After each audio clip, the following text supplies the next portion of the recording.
ഇനി പ്രതീക്ഷയില്ലേ?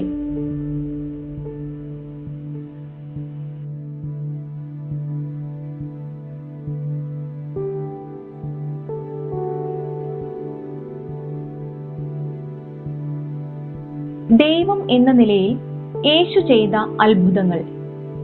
ദൈവം ഭൂമിയിൽ പ്രവർത്തിച്ച അത്ഭുതങ്ങൾ സ്വർഗത്തിലെ ക്രിസ്ത്യാനികൾക്കായി അവൻ നിർവഹിക്കാൻ പോകുന്ന പൂർണ്ണവും ശാശ്വതവുമായ പ്രവൃത്തിയുടെ മുൻനിഴലാകുന്നു.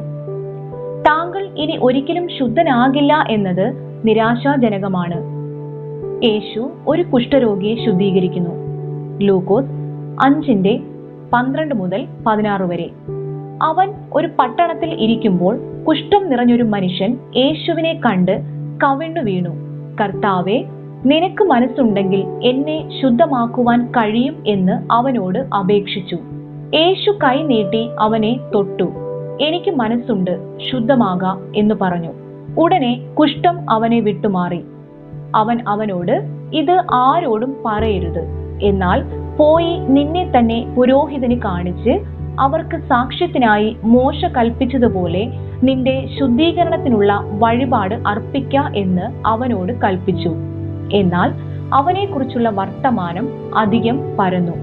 വളരെ പുരുഷാരം വചനം കേൾക്കേണ്ടതിനും തങ്ങളുടെ വ്യാധികൾക്ക് സൗഖ്യം കിട്ടേണ്ടതിനും കൂടി വന്നു. അവനോ നിർജ്ജന ദേശത്ത് വാങ്ങിപ്പോയി പ്രാർത്ഥിച്ചുകൊണ്ടിരുന്നു.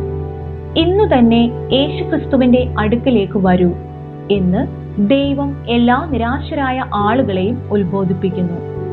പുതിയ ക്രിസ്ത്യാനി ഉടൻ തന്നെ പാപങ്ങളിൽ നിന്ന് മോചിക്കപ്പെടുന്നു. ഇപ്പോൾ സ്വർഗത്തിലേക്ക് പോകാൻ ആത്മവിശ്വാസത്തോടെ കാത്തിരിക്കാം. അവിടെ നമ്മുടെ എല്ലാ വേദനകളും രോഗങ്ങളും എന്നേക്കുമായി സുഖപ്പെടും.